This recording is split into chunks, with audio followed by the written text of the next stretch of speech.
Ipswich Buses, your local bus company serving your football team. Buses run every 10 minutes. Avoid the traffic. Don't get stuck in the delay. Get Ipswich Buses today. A single from only £1.20, a return from only £2. Find out more information at www.ipswichbuses.co.uk.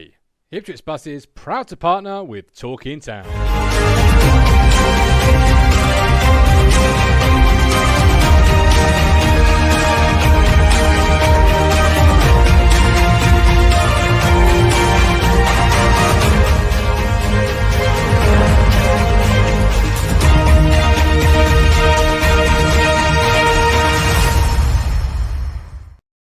Hello again, my friends, and you are my friends. Welcome to your Sunday flagship podcast. That's right, the show that puts you in control. Lets you set the narratives, lets you set the agenda, and lets you have your say on, of course, your football team. And today, we're going to party like it's May 2020. That's right, we're going to let our hair down. We're going to go to work and talk about what was a really disappointing afternoon yesterday. What can you say? Disappointing all around, really, wasn't it? You know, it was just travel to Bolton, get beat 2-0, battle a little bit, but don't really come away with what maybe you feel we deserve. And then, of course, our veteran team got beat by Barrow. So Barrow haven't got beaten by a town side once this year. Shocking. Absolutely shocking weekend for us and our veteran side. But we're here to talk about our main side, our Ipswich Town side.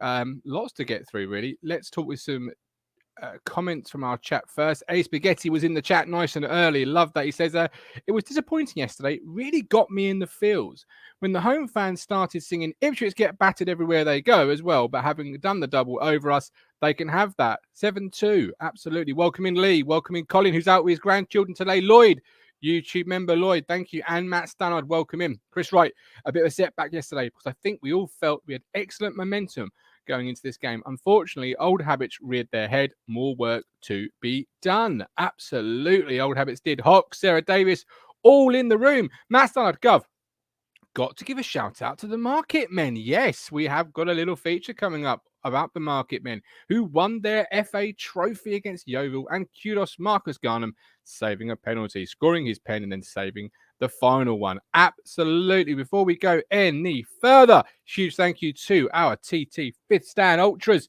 These are the guys and girls that support the show through Ko-Fi, and of course through YouTube memberships as well. So if you don't want to hit the link and go to Ko-Fi, you can, but you do get value from what we do, and you do want to support the show, well, you can now do so through YouTube. That's right. It's quite simple. Just go to if you're on a phone, it's not simple. So if you're on a phone, go to a desk, don't go to a computer. But if you are on a computer, go to YouTube, hit join. There's 2 tiers. The job done. The difference between the two, there isn't any. Absolutely isn't any. Anyway, disappointing afternoon yesterday. But they do say you can learn more in defeat. So let's get the cruncher in and let's talk about, sadly, yesterday's defeat. Here he is.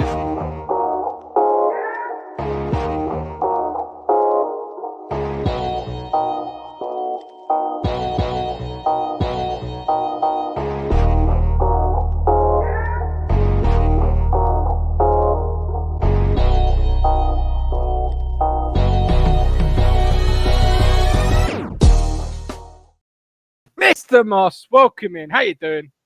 First off, I want to give a massive shout out to Kevin Gates. Absolutely. You know, he had a sad loss yesterday with his grandpa passing away. Look, Kevin, all the Talking Town community, we're all behind you, mate. Absolutely, 110% behind you, Kevin. Yeah, well said, Crunch. He actually does say, thanks to you, Martin, Matt and Sarah, and rest of the TT family for the kind messages after I told you that my grandfather passed away. Stuart Darnell, mentality, major problem with these players. Is that why they're playing League One and not the Championship? Listen, right, first of all, let's kick things off with a look at the league table after yesterday's damage. As you can see, Little Old Town still sitting in 11th, 35. Plymouth are in 6th on 43, but have got a game in hand over us. Look at that, Crunch. If we'd won yesterday, we'd be sitting here thinking it's looking a lot better. Yeah, it's always that. I was looking at that league table at half time with the results thinking, if we can win this game, it's always in it. If. Yeah. If how much of an opportunity is it missed? It's huge, isn't it? Well, yeah, when you watch that game, there's nothing between the teams. It was your average League One game, Martin. But the trouble is this season, we've had too many Boltons. You know, for every Wickham, for every Portsmouth, there's a Bolton, there's an Accrington and Stanley, there's a Cheltenham floating around somewhere, isn't there? Yeah, they're absolutely. Yeah. That was a game yesterday that the least you should have probably taken out of that was a point. We had 62% possession. We didn't really look like creating a lot, but neither did they. And it's like McKenna said, I've seen his post-match, concentration. You have to keep your concentration. We had 2 lapses. We've given 2 goals away, and we've come away with, like he did say, it was probably an undeserved defeat, Martin, if you look at that as a whole in the game. I believe it was. Insane says Bolton wasn't better than us. Cost us 6 points, 2 losses this season from Bolton, and that's very sad. It's a real opportunity you missed. But in a way, you've missed the opportunity, but you've not been cut adrift. You're still within shout. I mean, I'm really looking at probably Oxford in 5th. Milton Keynes Dons in 5th on 46 than I am Plymouth, because Plymouth could win that game in hand and then be on 46. You've got to look at the teams that are on the same game as you, really, and hope that Plymouth slip up. Yeah, and if you look at all them teams, Oxford, Plymouth, MK, Portsmouth, Sheffield Wednesday, we've got to play them all, Martin. But the thing is now, with that margin of error getting smaller, we really need to be beating the majority of them teams. To like yesterday, you say, it would have been 5 points. Even with a draw, you narrow it a little bit. You do. Yeah, you do. But you have to start a run again now. We've got a kind fixture. No disrespect to Accrington. I'll be expecting to beat them on Saturday, at Portman Road. Oh, yeah. Well, you've got to. Full stop. Bolton. Yeah. The Bolton result means you had to before the Bolton result. Let's be honest. If you've got any aspirations of any top 6, forget even a top 8 finish. Well, I think if you've got aspirations of making the playoffs, you have to go to places like Bolton and beat them. Well, you do, but that just means you have to go to places like the New York Stadium. You have to go to places like Hillsborough, and you have to win.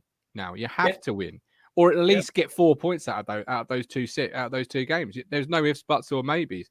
That will be where the season comes down to if you do what you need to do. Bolton are fighting as well, though. You see, this is the issue you run into. On paper, it looks easy. Oh, Bolton, 18th, 20th, whatever. But they're fighting for their lives. They've got a manager who obviously is tactically aware, or at the very least, he's done us twice. So there's little bits and bobs there to factor in. Lewis Robertson, as Crunch said yesterday, until we address our lack of consistency, we can't expect a playoff change. Strong performance last Saturday, undone by individual errors yesterday. Disappointing. That sums it up pretty much, doesn't it? Really, Lewis's comments there. It really does. It is frustrating. But like I said yesterday in the post-game show, we were probably, Martin, when Bolton scored, we were probably on top then. We bought Selena. You bought Vincent Young on, you made them changes. And I thought we were looking, if there was a team that was going to score, it was probably going to be us. But then it's a mistake, from Walton. Look, I know the defenders could have reacted quicker, but he's got his feet all wrong, hasn't he? It was a shot straight down his throat, really, when you think of it. It was. And he's spilled it. Instead of pushing it away, he's palmed it straight back to the guy. And look, he's finished it well. But he slipped, doesn't he? And he slipped. He's just trying to get anything he can on it because he's almost panicked in his mind, if you like. He slipped. It could have gone in. Another goalkeeper would have slipped and it could have gone in, and you just said, "Oh, he slipped." But before we get to Warren, because obviously a little bit of bobs are coming out about him today, and we've got the performance to talk about. I do want to say a huge apology to the fans that are watching, the viewers, because we haven't got Matt Phillips today. Some will rejoice at that, I know, but sadly he couldn't be with us today. I'm not going to say why, so I'm not sure if he wants us to divulge why. But basically, he's found a bunion on his foot. Basically, it's only a small one. But to him it's huge because he's only a small. It's massive, So. But, sadly, he can't be. He'll be all right. He'll probably be back Friday. You won't see him in the week. Oh, sad. No, of course you won't. No, because in the week he's, I was going to say chained up, but... He's on bath duty. 90% of the time, people. He is. Right, Prediction League this week. I want to say a huge well done to Emerson Fairweather, Paul Birchinall, Duncan Farrow, Steve and Andrew Roberts. Only 5 correct answers this week, Crunch. So only 5 players. Got Colchester Neil Barrett. Have you seen the little clip of Robbie Cowley's? Yes, I have. Yeah. It's my club, not yours. It is his club. It is his Well, club. yeah, but it's the supporters club because he was crying about lack of revenue when it was in a pandemic and he had no fans. Yeah. So, well, he still hasn't got any fans. Anyway, Emir Hughes has turned up. He has. Emir Hughes, yes. The wild battling man. midfielder, they called him on their Twitter. I know. I read that. Is he? Well, the only thing he battled was his fitness. Let's be honest. Good luck to him. I hope he stays fit because there is a player in there, but it's just we didn't see it at Town. Yeah, it's unlocking it from the physio room more times than not. But we had a low turnout this week, 20% down on some weeks in December, and the highest scorer was Paul Birchinall. So there you go. There's the league table. Paul Birchinall. It was a toughie yesterday because who put 2-1 to Norwich against Everton? Really? Paul Birchinall did. Did he really? Yeah, Paul Birchinall did. He should be immediately disqualified for having Norwich to win. Well, no. We have got a prediction league because we were down on last week's entry. I'm going to open it up this week already. So I've already done it. There's the games. Game. That's a biggie Friday night. Watford Norwich. Yes, I know. Huge game. We'll keep eyes on that while we're live. But there's the link to it. Get active. That's next week's because obviously we're down. I don't like being down on numbers, so get active on that one. Right. Moving it on to how we played yesterday, sadly. Christian Wall. Let's start with there, I guess. So reports this morning, he's on 13 grand a week. Luton are interested, but apparently, so says the report I read, we probably can offer a better package than Luton, which I find difficult to believe considering they're in the Championship. But okay, we'll run with that. What are your thoughts on Walton then? Well, my source did say Luton 2 weeks ago, and I've got another one this morning. If Town don't sign Christian Walton, we will be going for Nathan Bishop. Now, he's a 22-year-old goalkeeper from Man United. He's currently on loan at Mansfield. He's playing there. He was at Southend, Martin. United signed him on a 2-year contract from them. There's your link to McKenna. Mm-hmm. So that's what we rumoured. If we don't get Walton in, we're going to go for him. He's 22. So, make of that what you will. Walton, I would sign him personally, but I know there's a lot of Town fans wouldn't, and they haven't been convinced. You wouldn't sign him on that. Yeah, it's got to be the right. Well, I wouldn't sign the right deal for the club. Well, that's. I mean, yesterday's performance kind of summed up how I feel about Christian Walton. Makes a great save, but ultimately is still an average. No, I'll rephrase that. A top-tier League One, a bottom-half Championship goalkeeper at this point in his footballing career. That's what he is. He needs to find a home for himself as well because he's just sort of one of these players he signed for Brighton. He's played, 3 games, Martin, has he played for them? And he's sort of floating around the sort of leagues, isn't he? It's not hard to know what sort of sauce Hawks is. Look at that, look. He don't make it slide, does he? Fucking hell. Hawks, just put a big sign up next time saying, I am the sauce. No, he's not the sauce, but we have a little sauce, but we can't tell you who it is. You're on the sauce. That's shocking. Right, most of you will be watching this back after it's live. We don't mind that. Welcome to the party. Though you can join us live every Sunday from 1:30, or you're listening to this on a podcast platform.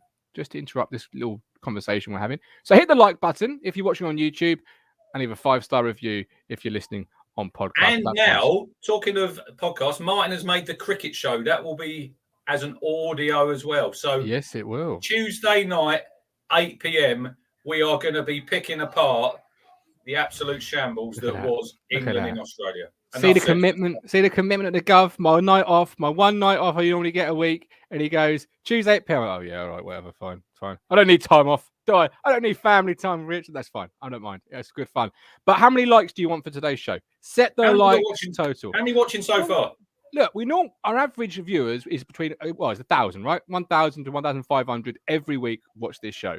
So set the like target, man. Make the people at home. 250 likes. Okay. All right. 250 likes. 250. And how many watching at the minute?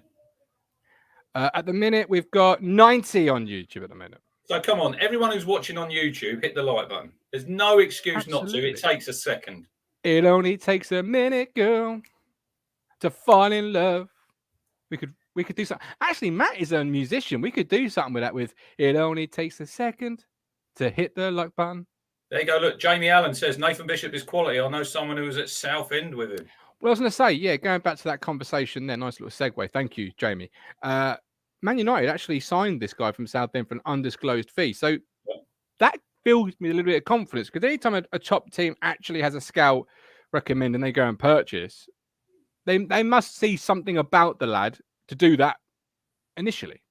Yeah, he signed. I was reading. He's on loan for the season at Mansfield. So I don't know if there's a clause in there where they can recall him and send him out again. But interesting link, and it shows. Look, if I was reading Andy Warren, he reckons there will be other goalkeepers linked if Bolton doesn't sign. Yeah, I told you that Friday. Yeah, you did say that, didn't you? I asked you the question about it on Friday. I actually specifically asked you a freaking question. Friday's 2 days ago. There's lots happened since flown then. by. I'll tell you what, though. Nathan Bishop's an interesting name in the sense of maybe that's an end of season type situation. But do we, if you can't get Christian Walton, where does that leave Hladky? Because for me and my money, Hladky is at the age now where he has to be playing football games. He's not a young keeper, and he's not a Lee Bracey age where you're thinking, oh, he's just here towards the end of his career as a number 2. And he knows that, and he's happy with that. He's in what you would call the goalkeeping prime at 31. Yeah, because obviously he won the Golden Glove, didn't he? League 2 with Salford. And he's not really come here to sit his days out on the bench, as he was. He's 30 now, Martin? He's 31, I think. Yeah, so he wants to be playing. And for all the critics, Tom Ash-Holy is your archetypal League One number 2. Yeah, happy to sit on the bench. So let's say Christian Walton's on 13 grand a week at Brighton, and let's say he's happy to take a 50% pay cut. Is that £6,500 really invested in a goalkeeper shrewd when you probably need an energetic midfield player, because Lee Evans has got one pace, tortoise. You've got no strikers really competing with Bonner or Norwood, because Joe Pigott evidently isn't fancied by nobody. You've got no pace out wide if Wes Burns isn't on it. When you've got that many gaps, is £6 grand, even £4 a wise investment in a goalkeeper? I think goalkeeper, you did say, I think it was a couple of weeks ago, goalkeeper and striker are 2 key positions. And we haven't had a settled number 1, have we, since Bart left? Yeah, but Hladky's not playing for Smarties, Rich. He's going to be sacked, and so is Holy. No one's coming in for Holy at this point. This manager didn't sign him, so he's going to have his own views on him. He's going to have his own views on Walton. He's going to have his own views if Nathan Bishop, because he was obviously United with him. So I would, if I didn't sign Walton, I would sit tight and see what Hladky can do for the rest of the season and have a look at. But he might not rate him already from what he's seen, what he's been told. Because he'll have known Hladky. Look, he was at United. Salford's just down the road from him. Yeah. He's probably seen him play loads of times, So okay, it's an interesting one, isn't it? Here's a question for you. Who's actually responsible for that? Is it going to be McKenna, or is it more Ashton in his little dashboard? What about Rene Gilmartin? Does he come into the mix? Because obviously he's a goalkeeping coach. It's obviously a specialist position, Martin. Do they have a say? When Malcolm Webster was at Town, did he have a say? I know he had Richard Wright playing for him, but did he have a say with the management when they went to sign a goalkeeper? You'd think that they'd talk to these people, wouldn't you? Well, in my world, in my mind, this is how it works, right? We sit down round a table, McKenna, Pert, Gilmartin, I don't know, McGrill. And we have a cup of coffee and we discuss the issue we're discussing here. Then McKenna goes and sits with Mark Ashton, Andy Rolls and co. And then they have a conversation, and Ashton gets the feedback from the coaches. And then Ashton goes to his dashboard, takes what he's got from his coaches, takes the input from his dashboard, and comes to the decision. That's how I think Ipswich Town now operates. So when you say McKenna's got maybe experience with Salford being down the road, I don't think that ultimately is going to put a lot of weight into the situation. I honestly don't. I don't think McKenna is the buck stops me with me at transfers. I think it's Ashton and his dashboard, which will name Kryptonite 2000. It like nowadays, like your goalkeeper, when you used to sign a goalkeeper, Martin, he was there just to keep the ball out of the net. They have to be more than that now, don't they? This is where I think Walton's not great with his feet. He doesn't look really comfortable, does he, when he has the ball at his feet? Whereas I think Hladky looks more comfortable when he's got the ball at his feet. But I don't think Hladky's so commanding, because I've seen him. I've been close up to him. He's not the biggest. Hladky. I was going to say, met Holy in Tesco Cop Dog. Fuck me, he was up I there. always remember when I was coaching and my lads done the penalty shootout at town. I went on the pitch at half time and he was warming up, and I walked back. We were walking back, and I shook his hand, and his hand was massive. But listen, we will see what happens in the coming days. Personally, I don't think Christian Walton will sign for Town now, Martin. I think they're umming and ahhing. I don't think he'll sign, and I think we'll probably sign another goalkeeper. Yeah. You see, I would be all on board, and we'll bring in Lloyd in a second, and then Stephen. Lloyd says goalkeepers has been Ipswich's kryptonite. I just think if you look at the league table again, if we were where Wednesday or even where Wigan were, I'd be pushing for Walton, I think, because you're on the verge or knocking on the door of promotion. You don't want to lose key players. But sitting in 11th, as a fan, and I can hear Mike Brown screaming from here, it's not over, and Colin Plum saying it's not over. But really, this is where Ashton runs the football club and not a fan, because that league table right now, it isn't over, but it's a flipping long stretch, isn't it? It doesn't make pretty reading, does it, when you look at it? So do you invest in a goalkeeper at this point, or do you say, you know what, we'll run with what we've got, and then in the summer, we know what we need or what we don't need? It depends who else is in for Walton, because obviously they're going to try and shift him, you'd have thought. Luton. That's what we believe. Luton. By the end of January. Or we could say, look, we're not going to sign you now, Christian, and we'll just take our chances. You might be available in the summer, you might not. And if he's not, we'll go somewhere else. Depends how much you want him.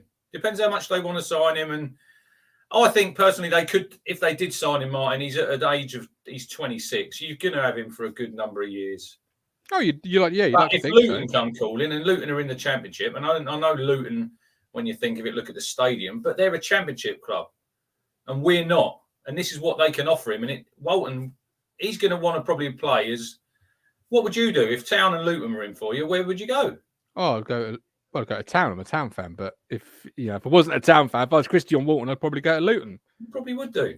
It's a bit closer to maybe the route you put down in Brighton. Hawks has got a good one there. I don't believe Walton will sign for Town because of financial fair play.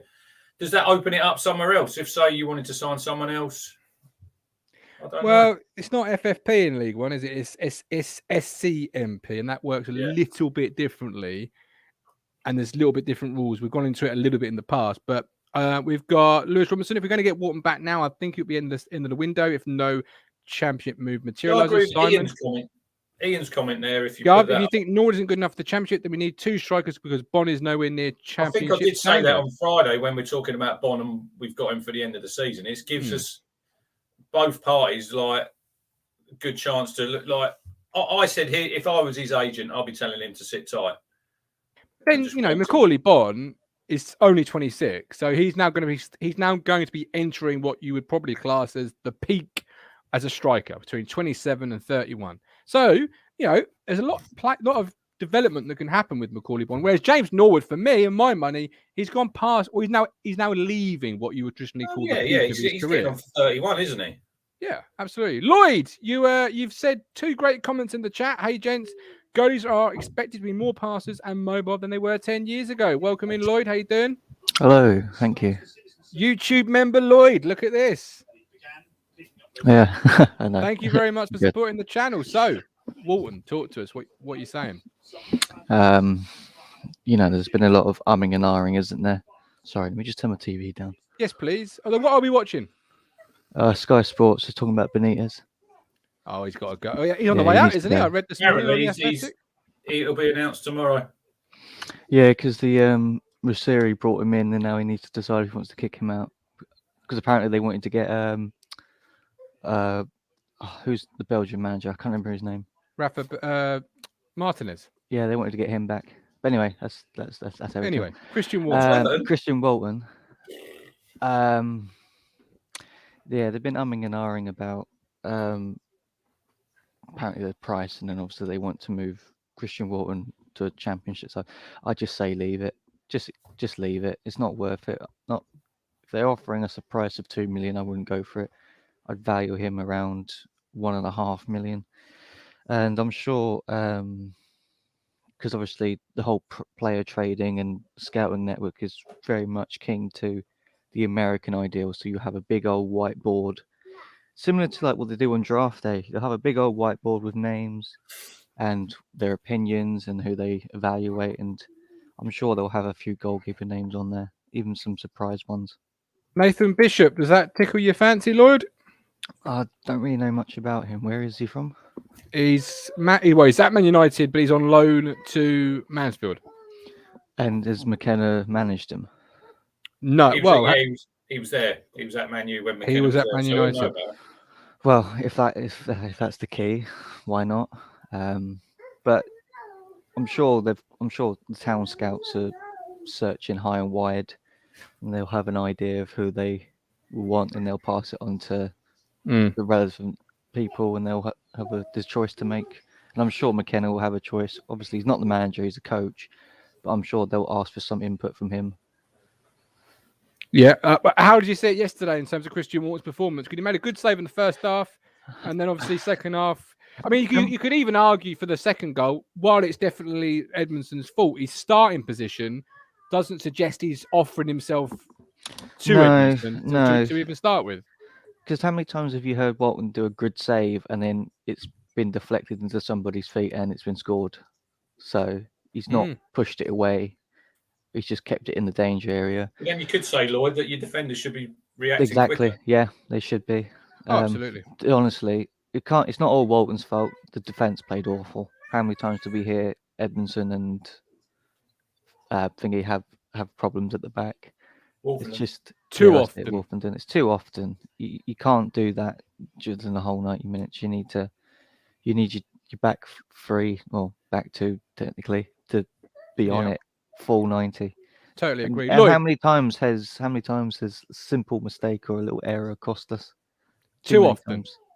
Before I let you go, Lloyd, you're a big NFL fan. The playoffs kicked off. You said in the chat you're 2-2. So who did you get wrong? Oh no! I've got it right. Sorry, I'm right. Sorry. What I meant is I'm 2 out of 2. So I've got the Bengals winning. I've got the Bills winning. That was a great game. I stayed up all night for it. I've got the Bucks beating the Eagles. That should be an easy game. I've got the 49ers beating Dallas tonight. There you go. Matt Phillips will not be happy. Big Dallas Cowboys fan. Before I let you go, Lloyd, I want to show you something I saw on Twitter, right? How wild does this look? Okay. Are you ready? Here it comes. This is an actual game.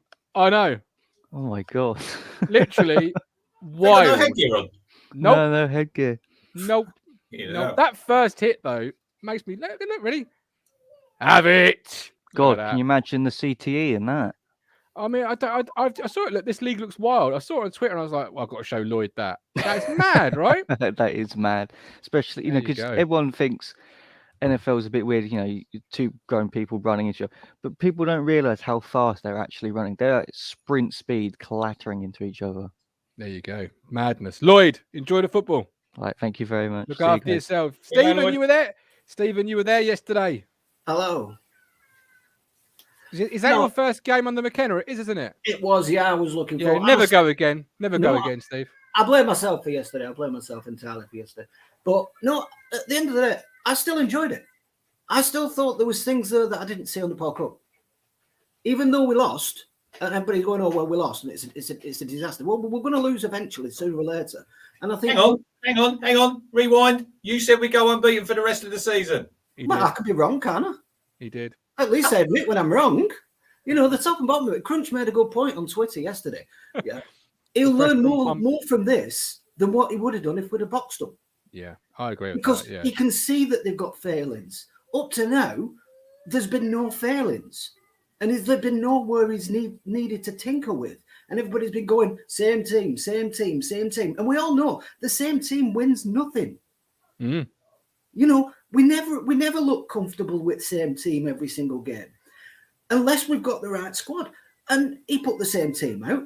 And a team who played differently. And they changed to play the way, because they usually play a possession style. Yeah. And they didn't. They played like Wickham do. They played more counter-attack.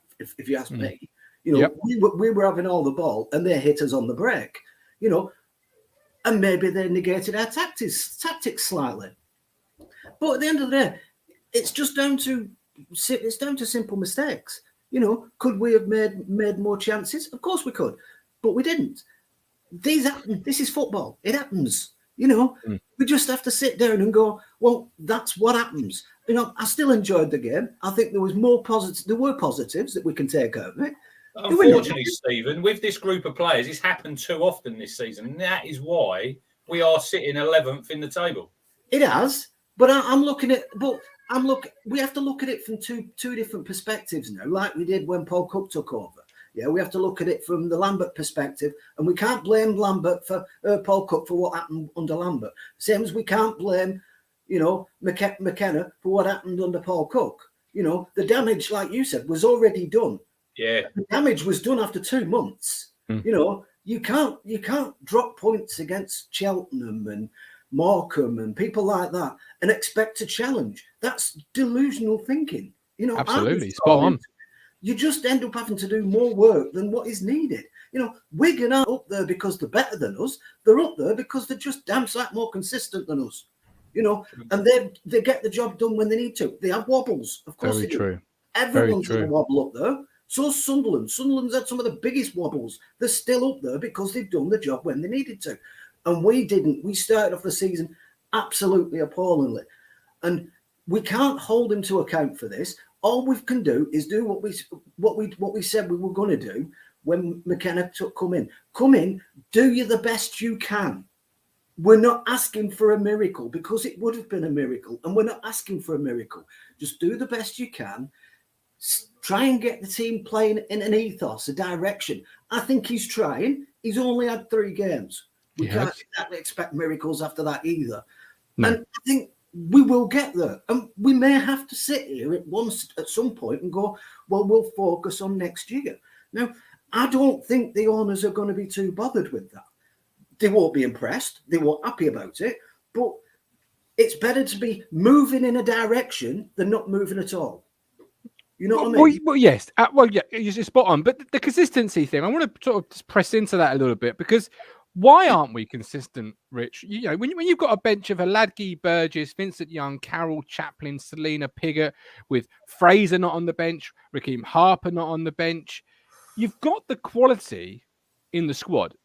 So why is it not consistent? You can all have good individuals, Martin, but that doesn't make a good team, does it? But what's missing? Why is it not a good team? Because on paper, the quality is there. It should be. That's the $64,000 question, isn't it, really? Because if Cook had found that mix, he would still be manager and we wouldn't be sitting here having this chat about Kieran McKenna. Are we not rotating enough? Are we not looking at players and thinking, you know, Edmondson, for example, played a lot of minutes. Maybe you're fatigued. We need to just bring you out of the lineup for this. No, he's been our best player. He's made one mistake. Yeah, but no, he had a poor game all game yesterday. Yeah, but you're allowed a poor game now and again. I'm not saying you can't, but the consistent the consistent running theme here is we don't get beat. We beat ourselves. Like Kev Sherwood we says shoot ourselves in the foot. Like Kev Sherwood says in the chat, if you take out them first 7 games, we'd be sitting at 8th and 1 point off the players. But I said before, that's what's killed our season, Martin. Those first 7 games, we again shot ourselves in the foot. Cheltenham, Bond misses from 2 yards out. Lee Evans with a sloppy bat. So what is it about the fact we're now sitting in January, we're still making the consistent sloppy mistakes and shooting ourselves in the foot? I can't tell you a team outside Bolton at home that really beat us because they deserved and were better than us. If I remember rightly, the biggest issue for them first few games was we never had a consistent side. It was it was changes every single game, you know, because Paul Cook did not know who he wants. And the top and bottom of this, I still think he didn't know who he wants as a first 11. And I don't think McKenna knows who he wants as a first 11. And after 3 games, I wouldn't know what I'd want after a first 11. It's going to take a bit of time. We need to get results. I don't want people to start putting him under pressure to get results because that's when we panic and we make mistakes. Stephen. That's a good comment there by Lee Brown. Too many have a poor game at the same time. It's like I said yesterday. None of them on that pitch yesterday would get more than a 6. Now, you can probably carry 2 or 3 having a poor game and then the rest of them carrying them through. But when we have a poor game, the whole team has a poor game individually. Thing is, I think a lot of it was down to that a lot of the damage was done when the first goal went in. I think the heads dropped, and they just. Why? Because it's a collection of this season. What's happened through this season? You're only 11th. You're not bottom. Yeah, it shouldn't be that bad of it. You go down and that's it. We're going to lose. So it's like, when so much pressure's put on you and so much expectations put on you, and then suddenly you go 1-0 down.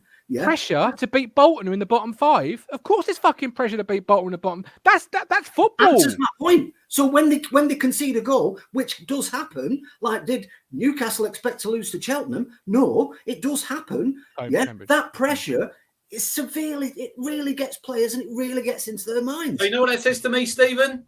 And I've said it before on here. Weak mentality. If you're going to go down away to Bolton and you're thinking, "Oh no, we ain't going to get back into the game now," that's not good enough for me. I'm sorry. I'm not saying it's right. What I'm saying is it's not something that can be fixed overnight, and I don't think it'll be fixed. It won't be fixed by transfers either.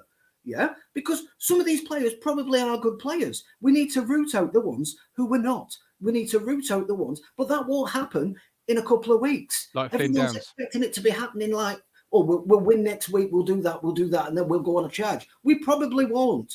This is going to take another couple of transfer windows. That's not good enough for folk, and I'm sorry, I can't do anything about it. I don't disagree with that, what you're saying there. We've had a soft underbelly for too long, and just to think that someone's going to come in, you sign 19 players and everything's fixed. Football don't work like that. It doesn't work like that. Well, no, but it is worrying that you've signed 19 players and you've still got the same issue that you had last year and the year before, where your mentality is not right. That's not good. That means you're not recruiting the right player who's got the right mentality.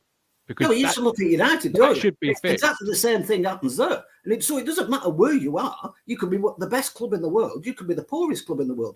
If your recruitment is wrong, yeah, you're not going to do anything. It's already being muted now. United's going to win nothing. You know, they always going to win nothing. Always, they're not good enough. Well, they're a club that's overhyped by the media. That's their issue. We are. They've got good players, but they've got good individuals. They've not got a good team. You look at this league, Stephen. I'll give you an example. Wycombe Wanderers. Everyone says they play shit football. They've got heart. They've got desire. Look at the amount of late goals that club score because they keep going to the end. They've got the mentality. But he's had that group of players together, Ainsworth, for quite a long time. This is what I'm saying, Martin. It doesn't just because you sign 19 players. It doesn't just come together just like that. I'd go deeper. I'd personally go deeper. Ethos and mentality it can take a good year, 2 years to get sorted out. You see, I think I disagree that there was pressure on yesterday. I don't think that was the reason why we lost the football game. I don't think their heads dropped because I even said to yourself, I think, Rich, we're still going to win this game. I didn't say anything after the first goal to suggest. I said to you we wouldn't score. I didn't think we should. Look, then after that, Wolfenden's had a great chance, hasn't he? The header. Yeah. That's the best chance of the game. That was right in front of you, Stephen. All his 6 yards out, free header, either side of the goalkeeper. I'm not being funny. We didn't look like we were going to score. But we have too many of them games where we have a lot of possession. We had 62% yesterday. But we have possession and we don't do a lot with it, Martin. You've said that before. And I will say that when we beat Gillingham last Saturday, they were so open. That was an easy game. Yesterday, all them gaps.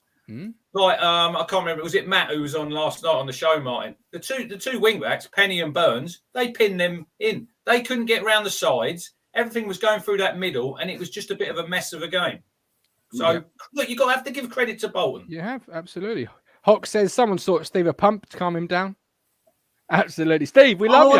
All I want to say is, on Walton, I still think he'll come. And everybody was going on about, it's 2 million. Well, everybody was going on about last week it was 20,000 a week, and that soon disappeared, didn't it? It's going to be nowhere near 2 million. Let's be realistic. Because even Luton won't pay 2 million. So the 3 million. The fisherman said. Yeah, well, whatever. The names floated out there won't even pay 2 million or 3 million, whatever. Yeah. Because it was 20,000 a week he was on at one stage. Now it's reported it's 13,000 a week. That quickly came down, didn't it? Which 13,000 a week is achievable for us. I read somewhere this morning, it might be wrong, might be right, on the top and bottom of it is we can put a better offer than Luton. Yeah. If that's the case, I'm on about financial package. Plus the fact we got Renegade Martin, who was Walton's youth coach at Plymouth, which carries a lot of weight for a goalkeeper.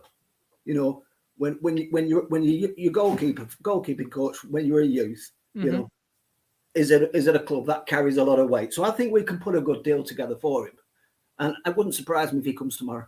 Would you pay 13 grand a week, Stephen, for Christian Walton? I don't think we will pay 13 a week. Would you pay 6? You pay 10. You pay 10? Yes, because it's a vital position. It's like a striker. It's like a hot striker. If you had a striker if you had Bond who'd get 20 goals, 25 goals, would you give him 10 grand? I wouldn't personally. I'll tell you now. Macaulay Bond at the end of the season, I wouldn't sign him. No, I'm saying if you were offered a striker who would get you 25 goals a season, would you pay him 10 grand a week? Well, we got one sitting on the bench. He don't play. You're not answering my question, are you? You know you would. Like you said, in certain key positions, you will pay. But we thought Joe Bigger, that was that 25 goal a season striker. He's got 3 goals and he can't get a fucking minute. Matt Stannard. Can I just read this comment because it makes me laugh? Has the beep stopped? Maybe the cat is meowing and it's just eating the battery. She's just let the bloody cat in. And bloody cat wants to go out. It's obviously Stephen, I'll let you go. Sort that cat out, man. I will do. You look after yourselves. Andrew, appreciate you coming on.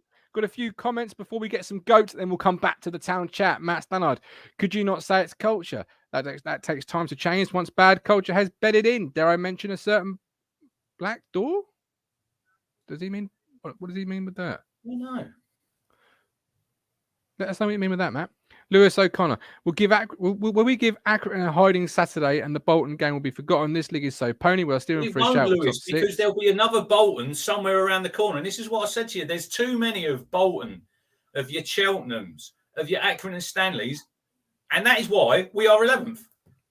Hold that thought. That's a very good thought. Hold that. Lewis Robertson, we need more grit and experience to dig us out of off days. Yet everyone seems to want us to sign Premier League youngsters on loan. Not what we need right now. Lloyd, Stephen's cat's got an opinion. Get him on the mic. All are welcome on this show. Lloyd, it's a fans platform. Even the cat supports town. David Jones. When clubs like Ipswich, Sunderland, etc. stop digging the other Billy, big bollocks, and thinking they deserve in the top 5, they might. That's bollocks, David. Don't agree with that at all. Sorry. We are Billy Big Bollocks compared to. I do agree with him. I wouldn't say that the manager talks tosh. I do agree with him where a lot of our fans, Colin being one, who thinks we have a divine right. No, I'll tell you, who thinks we have a divine right just because we were good back in the 80s. And we're not. And we need to realise where we are as a football club. He means Black Door, number 10, parties, poor culture. Yeah, right. I like that. I like that. That's a really good one. Right, hold the thought. Yes, I'm saying go. Let's go to some goats. I'm going to sort of evolve the goats a little bit. What I'm going to do every week is bring a goat to the show. I'll put it to the chat in a poll. Then the winner goes through. At the end of the year, we'll go through all of the goats across the year, and we'll see which one takes King Goat of the year. Goat. There you go. Right.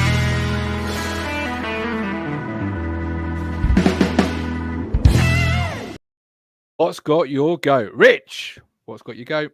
I was going to go for Novak Djokovic, but he's in the bin and he's going back to he is going back home.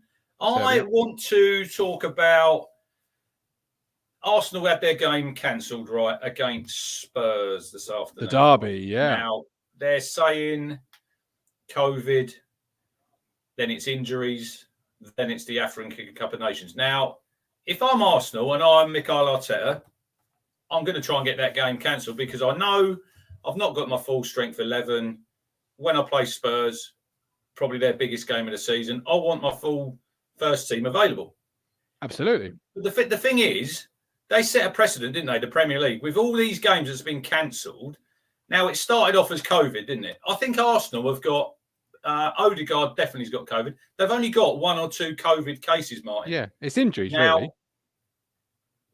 But the Premier League have set that precedent by letting so many teams cancel so many games that they couldn't make Arsenal play that game because if they said to Arsenal, no, you've got to play that fixture, Arsenal will be well within their rights to say, well, no, you've let, I think Burnley Leicester was off it. Leicester's not played a game in the league, I think, this year yet.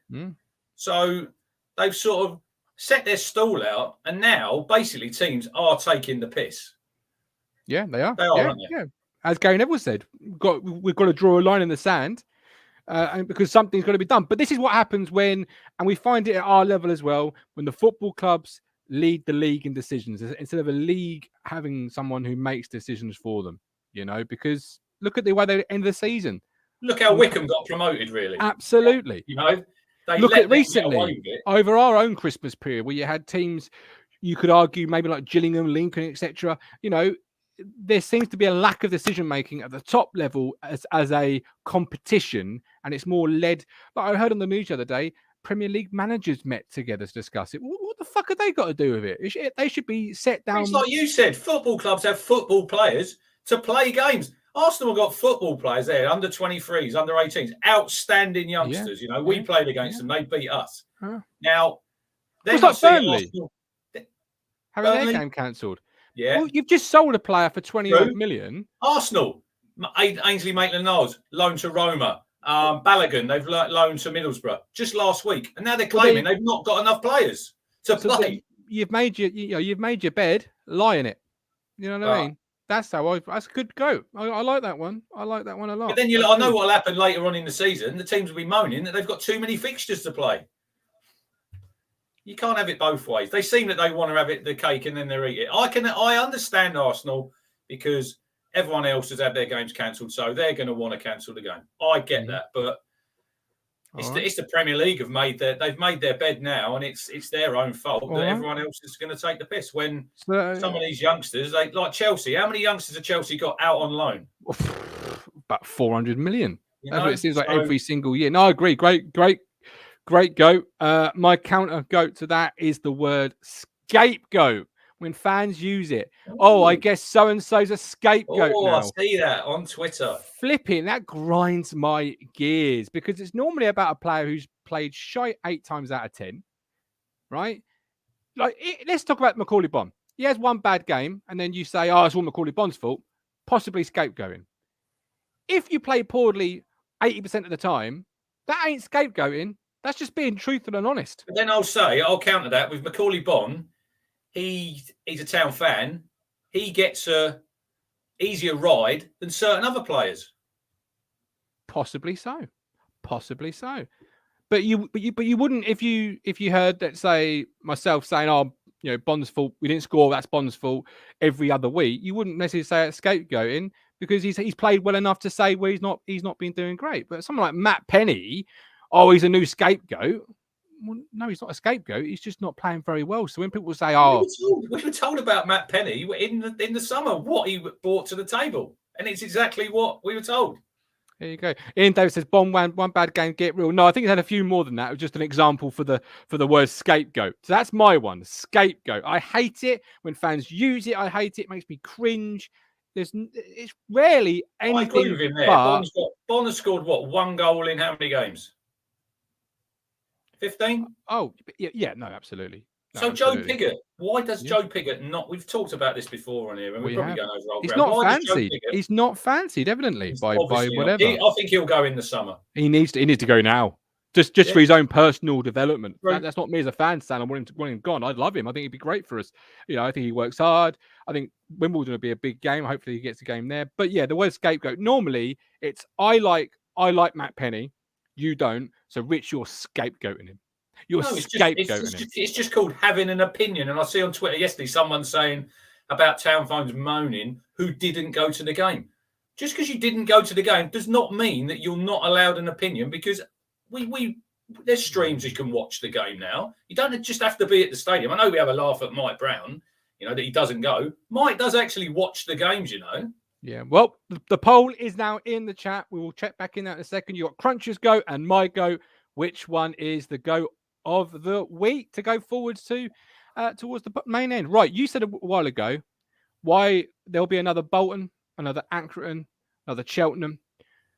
Is it possible the club needs to look at the way they set themselves up for these games in the sense of getting up there, what hotel, what they eat, what they don't, how they train? Because it always seems to be, to me, looking through the results, when we've had to travel, stay up there, have a hotel, something's not right at the moment in terms of that, surely, because our bad games coincide with that.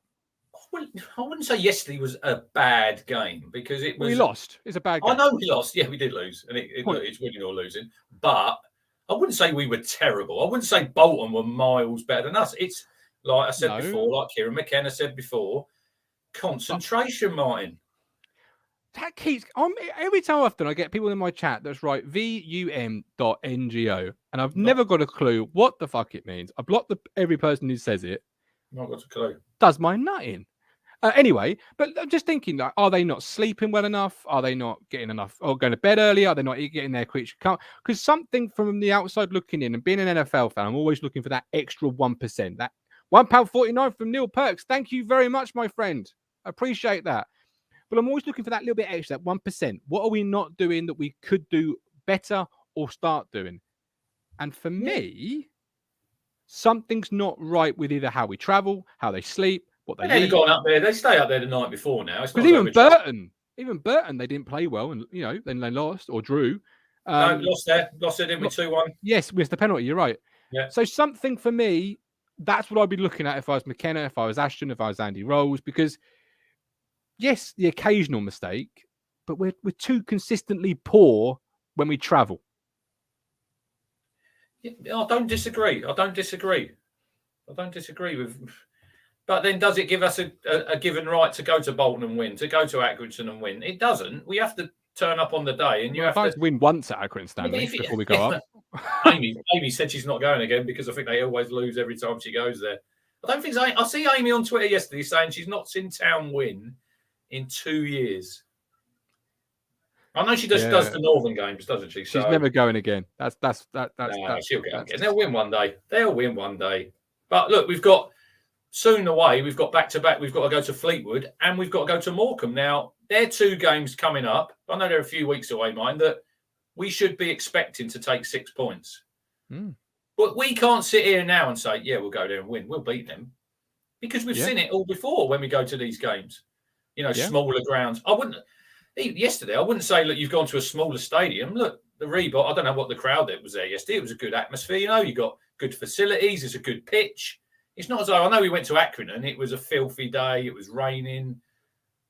But that's what you get when you're playing football. You can't just be sunshine and the grass is perfect all the time. You have to roll your sleeves up and get yourself stuck in.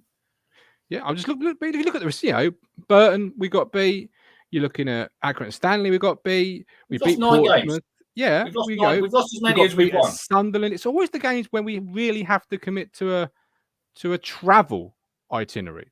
I'm just looking at it and thinking this is something I would look at if I was a part of the Brain Trust. Something's not right. Where did we go up north? I think was it Sunderland when we trained at Man United, or was it? No, I think it might have been Accrington. It's one of them. We trained at the Cliff, didn't we? Is it too cushy? Is it too nice? Too 5-star? Too plain? Too good food? Is it? And you go into the game with a sense of an air of superior. I don't know. I'm just looking for that extra 1%. If that's what they're thinking, they need to be brought back down to earth. Well, they are, but for us fans, sadly, it's by getting beat 2-0 or getting beat 2-1. Or and then I see they posted last night on the Ipswich Town Twitter feed. Yeah, thanks to the fans for travelling. Fair play. Look, there was nearly 1,000 went there, but we can't keep saying thanks for travelling. You need to back it up and put a performance in so they're travelling home happy with 3 points or at least a point on the board. Yeah, absolutely. Okay, we'll get a few comments. We've got Lloyd, Gov, you're not getting that with the Bears. No, I'm certainly not. But changes are coming. Ipswich Jules, Gov, they are botched. And I'm on a script to scam people. So do not click them, as So David says. Do not click them. I will continue to ban them. Mike D, no, it's about the squad, Gov, and letting McKenna drill into them habits he wants. I watch Arteta on the training ground a lot. His draws are now coming across. It's taken a year. Ian Davis, travel. Let's get some words originals for the trip. Fuck me. I mean, other sweets are available, Ian. I'm partial to a fruit pastel on a travel, to be honest. The thing is, people there's two sets of people in the world for me. People a bit like Ian who says, tosh. People like myself. For me, football players are like racehorses. You've got to treat them like that. You pay a lot of money for an Edmondson. You pay a lot for his upkeep. You've got to treat him like a racehorse. That's what I'm going to say. Well and truly. You don't need to go and fucking muck him out in the morning, do you? After he's done I don't know. You might. I don't live with him. I don't live with a bloke. I don't know. You might leave coffee. I'm sure he could do that for himself. Simon Harris. Our home record is appalling as well in the last few years. Let's not forget that. Lloyd. Yeah, I do agree with that. The home form is where any team who's going to get promoted, they say, don't they, win your home games, draw your away games. Mm-hmm. Ipswich Jules, League One has been in the trenches and mucking in. 1,400 crunch, says Ashley Smith. What does What was that? mean? Town fans? Yes, might have been. No, there wasn't 1,400 yesterday. It was just under 1,000 because there was no tickets for sale on the day. There we go. Right. However many were there, Stephen Parry, you didn't make enough noise. Why not? Yes, Eddie. Somebody else actually said that on a comment yesterday. Let me just grab quick. Was it? No, not yet. Yatesy said it, but it was also somebody else. It was somebody who actually went. I think it was Eddie Spaghetti, which is just a great username. Absolutely love that. But he said something. Oh, it was Mark Doyle. I was at the game today. Fans were very quiet, not like they were at Wigan. So what is that? Is that a long trip, early start? Is that an expectancy? Because yesterday's chat before the game, Crunch, and I do worry when we get to that point, was domination, gonna win. Felix came on, said he's guaranteeing it. It was, and I always say that worries me because there's normally a slip up, and it was. So was it an air of expectation? Was it a long trip? Why were the fans muted? I didn't go yesterday because I was obviously working, but it wouldn't stop me singing just because I expect us to win. You still have to get behind your team. I don't know, but then sometimes like that this season, Martin, it's been flat at Portman Road. Other than Section 6, the rest of it, it's just like, are we expecting the team to do something to get us involved, or should it be the other way around? The supporters get the players. It's got to be a little combination of both of them, hasn't it, really? Yeah. Well, yeah, absolutely. Stephen Parry sang when it was organised. Don't think. Well, Stephen, if it's not organised, you organise it, man. Come on, lead from the front. You're the Preston Pump. Ian Davis, not saying Tosh. So we measured in place to look after the guys, no doubt. By all means, look at everything, but they don't go National Express. No, I wasn't suggesting they do. They've got a chef on the bus. They've got everything, Martin. Like when we had on a chat with them. We are now living in 2022, where we're learning more and more about psyche, mental health, etc., etc. The littlest of things can throw you off. A routine break, the wrong type of porridge, anything. And when you're dealing with athletes at the top end of and they are in the top 1 or 2% of athletes, even at League One level, it's these little bits that I'm saying that make the big margins. And they're only human beings at the end of the day. Exactly. Now I'm not saying everyone can have a bad day. They wake up in the morning, don't feel it. Yeah. They've got ready break, not Weetabix. We always expect them to be 100%, don't we? And on it all the time as fans. We do. Yeah, absolutely. But then when you get this correlation of consistency of going away, particularly up north, and not performing well, maybe it's the weather. Maybe they don't like cold. Maybe our horse races don't like, our horses don't like cold, mate. Wow. Maybe a Selena can't do it on a cold Tuesday night at Accrington Stanley. I'm sure he can, and I'm sure Selena will be in the starting lineup on Saturday. Neil Perks, hard to understand why we can't string more than 2 wins on the bounce together. Stephen, I went with Lee and Callie. Well, no wonder it was quiet. Callie was there. Then they were nowhere near if that happened. Other causes an issue. Those next to me moan when I sang. And Lloyd says, I blame the A14. It's shite. It's a true point. A true point. Right, we're going to finish off with who played well instead of who didn't play well. But right after we've gone into your tackle. Where is this?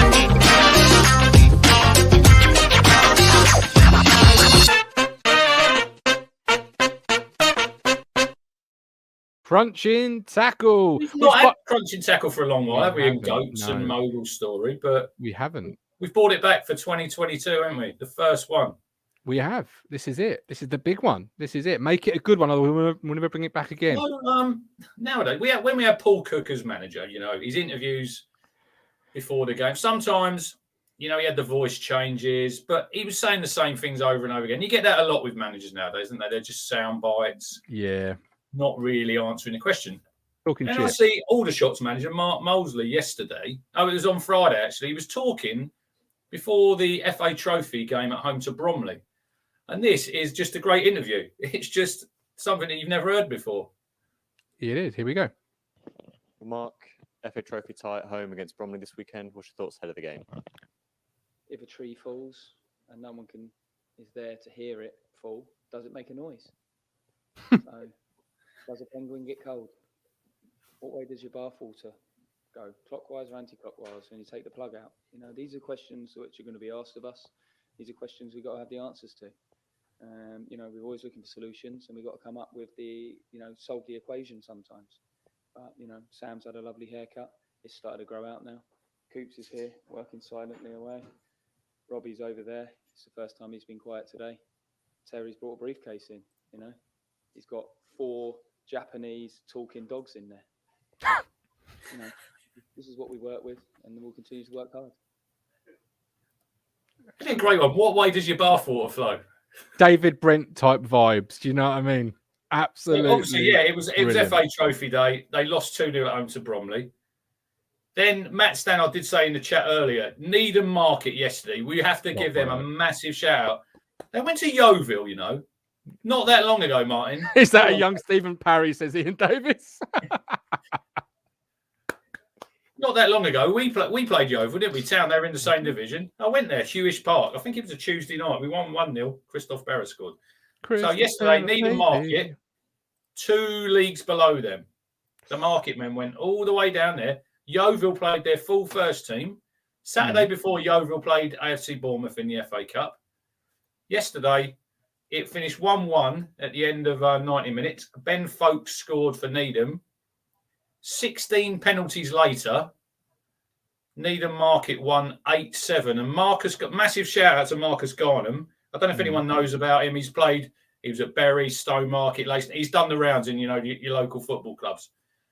Kevin Horlock, ex-Town manager, listened to his interview and he said, Marcus gets a bit of stick from away fans now because he has put a bit of weight on.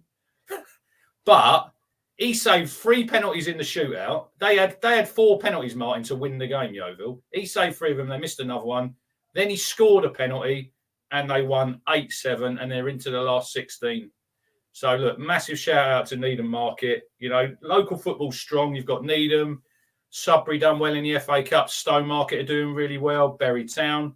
So, look, massive shout out to Needham. And hopefully, like he was saying, Kevin Horlock, you know what it's like for local football, Martin. You've got so many volunteers there who help behind the scenes who no one knows about, do they? You've got your groundsmen, you've got your people who work in the bar, your tea lady.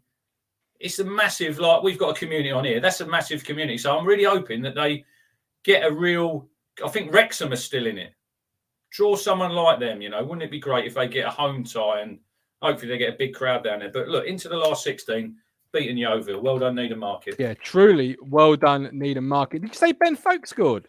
Ben Folkes did score. Well, we did a little show called Talk Non-League, which if you would like it to return, do let me know in the comments and we'll possibly talk about bringing it back. But we actually sat down with him. Look, the link is now in the chat. Talk Non-League met with Ben Folkes when he signed for Needham. Look at that. But yeah, great. Kevin Horlock, ex-Town. I don't know if you remember him playing for Town, Martin, under Joe Royal. Ex-Man City, good player, done a really good job down at Needham. So, look, fair play to them and best of luck in the next round. Yeah, absolutely. Hopefully it's a home tie with Town not playing. No, Ian Davis, it's not that Ben Folkes, the wicket keeper. No. But he should be playing for England. No, because he's actually pretty good, this bloke. Whereas he played for England.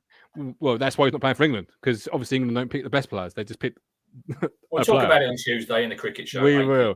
Ben Moore, there are some good young players local to us that we can pick up at their own 23s. Look at Callum Page playing for Needham. Obviously, the guy went to West Brom from Ipswich. We signed from non-league as well, from Thetford, I think. The name escapes me right now. He's playing in the first team for West Brom as well. Can't think of his name. I know Ben will know. Mike says, afternoon, lads, going to watch the show later. Well, don't forget to give it a like. So, as we close the show, don't forget, if you are watching, you can still get involved. Live chat and live link available. Links now in the chat. And also our Ko-Fi link as well. Mike D, Jared Bowen again. Castro, that was it. Thank you, Tweedy. Castro, that was it. We signed him from Bowen scored again for West Ham. Yep, we signed Castro from Thetford after a long, lengthy trial, and then he went to West Brom. Yeah, Ross Crane, we signed from Bury. He's back the on the Crane Train, as other podcast hosts call him. If anyone's not seen, you should watch his goal he scored at Sudbury last couple of weeks ago when they won 4-1 there. What a great goal that was. Stephen Parry, where did this rumour of the guy from Walsall come from? Walsall? Who? I saw something in the chat earlier. I didn't pay much attention to it. I don't know. Let me, while I dive into that, talk to me as we round up the show, Mr. Moss, on I won't ask you who played poorly because that's a long list. Who did themselves credit yesterday? Who played like they should have done? Who played for the shirt and who should be picked next week? There's no one who stood out. I said to you, they were all. No one gets more than a 6 yesterday. Aluko, okay. Sam Morsey, okay, but okay, Martin. Like I said before, you can have 2 or 3 who are off the pace and you can still get a result. But when we don't play well, it's a collective. And nobody yesterday really stuck their hand up and said, put me in the team next Saturday. I thought Selena was decent when he came on, gave us a bit of a lift. I'd expect him to start next Saturday. If he's fit, he should be in our first team because he is a player who can make a difference. Mm-hmm. You know, I know Matt Phillips said about, oh no, he might be sent back or whatever, we wouldn't sign him. But he's got 21 league games left? Yes. 20. Selena 20. Selena, if fit, should be starting in every single league game between now and the end of the season. And I want to see him make a difference. Okay. And show what a good player that he is. And we all know he's a good player. Look. But you don't drop a Luco. So where do you play Burson Selena? Maybe you play him at left wing back, Mike Fisherman. Oh, here he is. Got my boy with me today. We just been down to the old lake, haven't we, Buff? Oh, I feel it's sorry cold down for there, isn't it? Oh, poor lad. Poor lad. Never No, mind. we do not play Selena left wing back. That is a Harewood moment, as I call it. Yeah. Well, as I said to you earlier, Mike Salmon's doing all right for the reserves. Maybe we can get him in goal. Absolutely.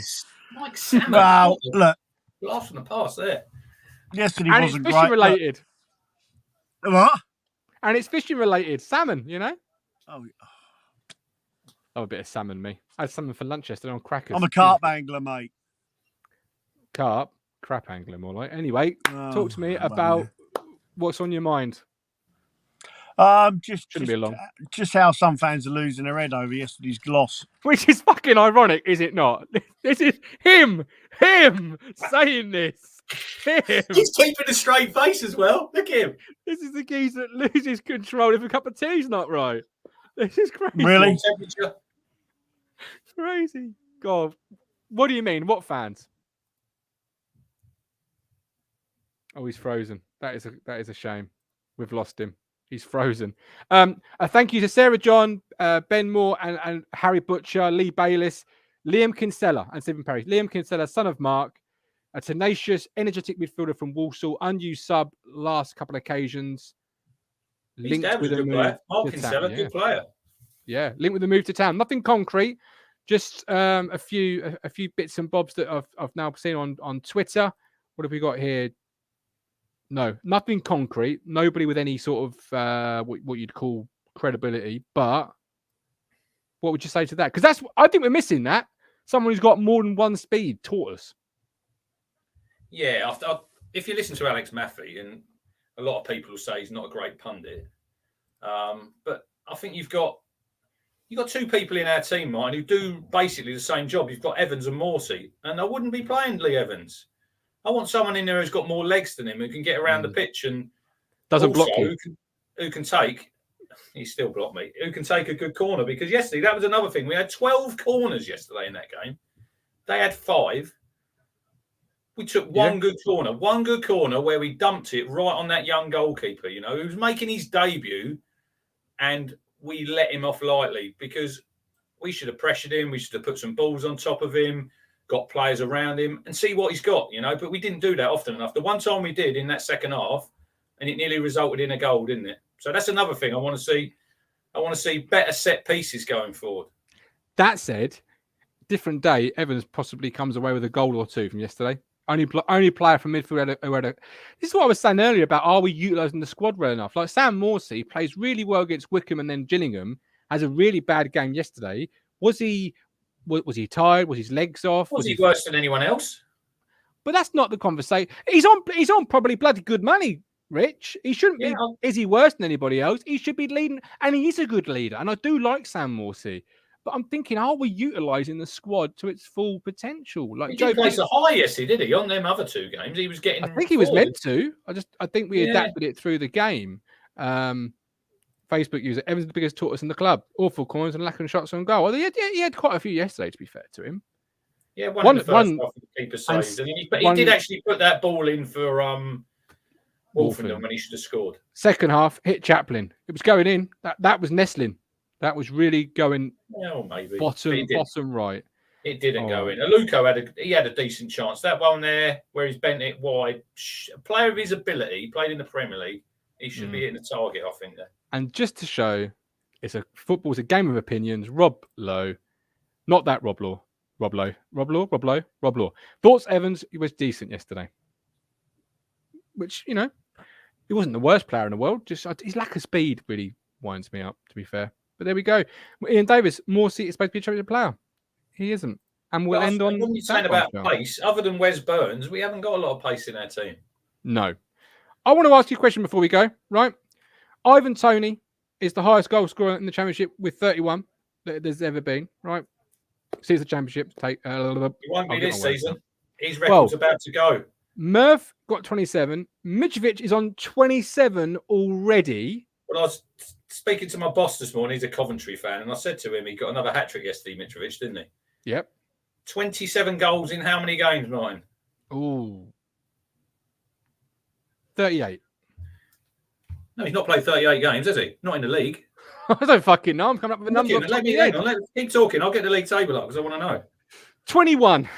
I thought you meant in total of his career. I didn't realize we went this year. 21. So he's 25 games they've got. So they've got 25. Another on the money. 46. They've got another 21 games to go, and he's got 27 goals. Are you going to ask me how many he's going to end on? Well, Guy Whittingham has the record from the days of Division 1 of 42. So he'll beat that. Do you think he will smash that? Okay. The way he's going at the minute and the way Fulham are scoring goals, they got 7 at Reading, didn't they? They've got 7 twice this season at Reading and Blackburn. They got 6 yesterday. He could. I remember Clive Allen when he played for Tottenham, and I think did he get 50 goals one season? He got nearly 50 goals in the 87 season, I think that was. I reckon Mitrovic will get nearly 50, Martin, I'm going to say. Nearly 50? But if you look at his rate he's going at the minute, he's got 27 goals. He's still got another 21 games to go. No, you've got a point. Mike D. Mitrovic wasn't starting at the beginning of the season either. Wow, there you go. But he's your type of player, isn't he? He's your type of player who... He obviously played for Newcastle in the week they signed Chris Wood, who I think, not bad signing, but not really the quality. Whereas Mitrovic is the same. He's like... He is your championship striker, and if he goes to the Premier League, he'll struggle. It's not quite Mbappe. But he's on 100 grand a week, so he should be getting plenty of goals for me. Yeah. I agree. All right, there we go. We'll leave it on that one. He's like Dwight Gale, great in the championship, says Mike D. Good player, Dwight Gale. Good player, absolutely. but not Premier League. Right, we're going to leave it there. Job done. We are back tomorrow at 8:30. I can't tell you who I'm sat with because my diary's upstairs and I haven't looked. But I'm back tomorrow night at 8:30. We'll look at a few heat maps, a few stats. We'll look at Liam Kinsella. We'll go into some detail about that, see if that firms itself up over the next 24 hours. And obviously Christian Walton as well. But until tomorrow, he has been the Cruncher. Matt, I hope you're doing all right. But until tomorrow, with love, with care, support us through YouTube or Ko-Fi. Adios, my friends. We're on a journey. Looking back on the things that we've taken for granted, but feels like we're learning to be better.